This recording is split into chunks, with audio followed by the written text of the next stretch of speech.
Meus caros, hoje 22 de dezembro, antevéspera de Natal, vou falar-vos sobre os dois grandes acontecimentos de ontem. Primeiro, as novas medidas ditatoriais de António Costa, medidas essas que são implementadas à força, com legalidade muito questionável, uma vez que não temos sequer Parlamento para analisar, para escrutinar estas medidas e para se debruçar sobre elas. Trata-se de despachos, simples despachos de um governo que obriga a população a ficar restrita, a sua liberdade a ficar condicionada, e isso, na minha opinião, só poderia fazer-se em estado de emergência, e para isso o Parlamento tinha que estar a funcionar.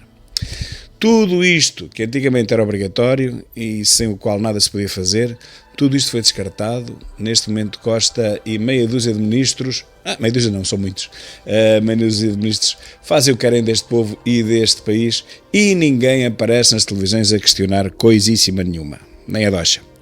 Ditador Costa, António Oliveira Costa, para não dizer o outro nome que falta, acaba ontem de despejar mais um pacote de medidas supostamente de proteção do SNS, o tal SNS que tem que se salvar, mesmo que morram os portugueses todos, não há problema nisso, e supostamente para proteger também os portugueses, que, ao fim de 2 anos de alienação, lhe dão razão em tudo.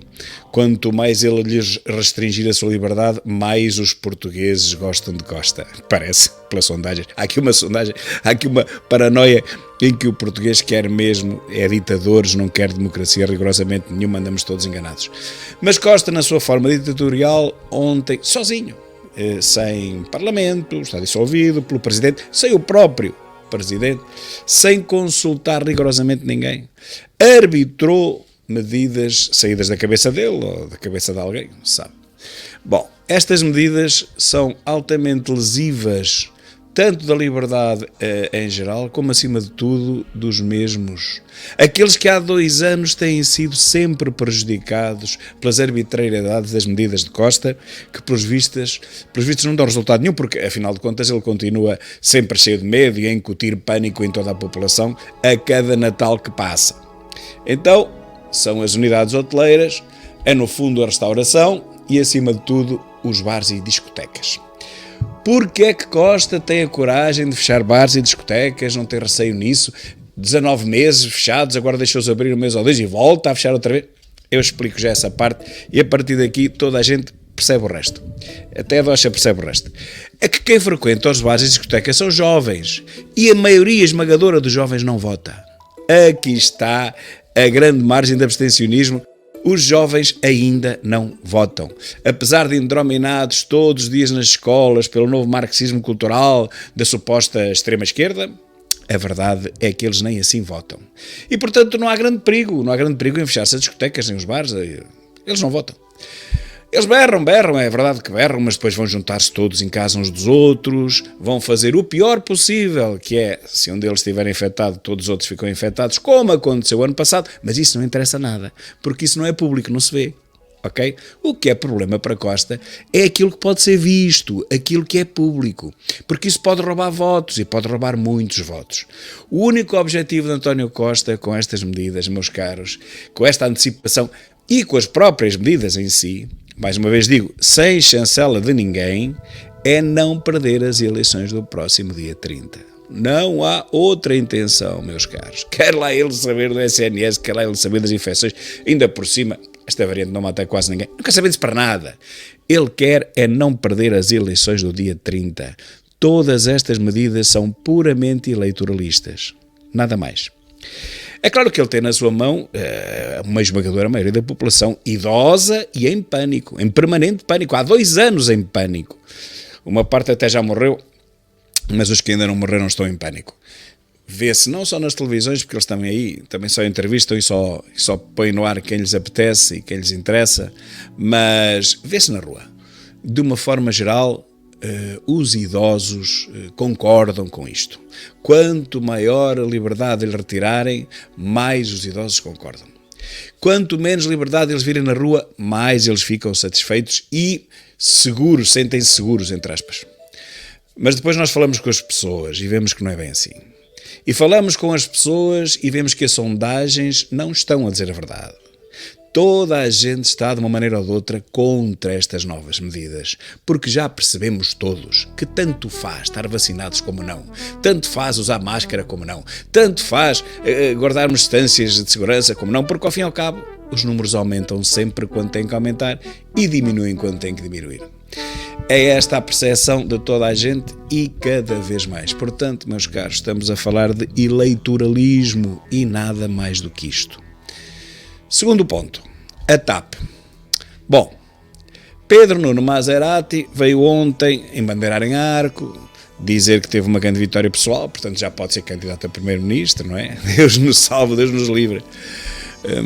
Porque conseguiu que a Europa aceitasse nova injeção do Estado português para a TAP. Bom, a Europa até pode aceitar isso, não é? Mas quem não vai aceitar isso, quem não consegue continuar a pagar a TAP, são os próprios portugueses.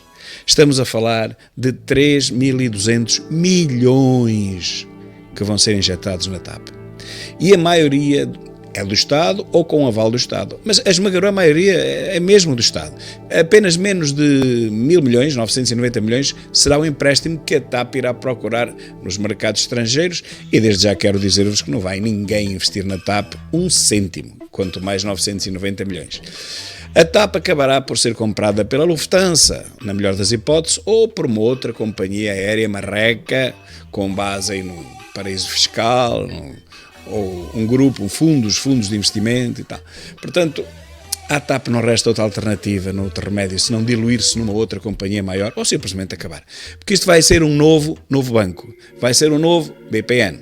Isto é um poço sem fundo. E ou uma grande companhia absorve, pode até a TAP manter o nome por uma questão, mais uma vez, de eleitoralismo, mas terá que ser comprada por uma outra companhia grande, imaginemos a Lufthansa, que a vai pôr a trabalhar ao filhinho para si. Não vai preocupar-se muito com muitos lucros da TAP, o que a Lufthansa quer é que a TAP lhe dê muitos lucros a ela. A ver se a gente se entende. Isto é tudo negócios. Não me venham cá com patriotismos balofos, com companhias de bandeira, com levar o nome de Portugal aqui ao além. Poupem-nos. Por favor, poupem-nos. Não nos insultem a inteligência, trata-se de negócios de milhares de milhões. Ponto final. E mais uma vez, este caso foi gerido da única forma que o governo socialista sabe gerir as coisas, de uma forma eleitoralista e mentirosa.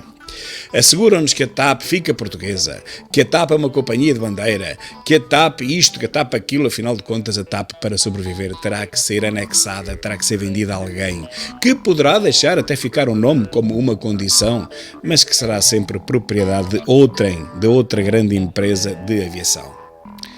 E pronto, meus caros, era sobre estas duas grandes mentiras que vos queria falar hoje, 22 de dezembro.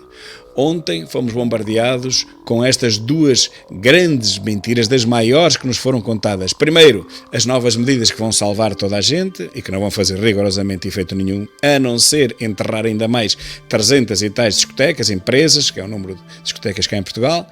E segundo, a TAP, que foi salva. Salva? Não. Vamos injetar lá 3.200 milhões de euros e não chega, e acabará por ser vendida a alguém que vai pagar por ela uma tuta e meia.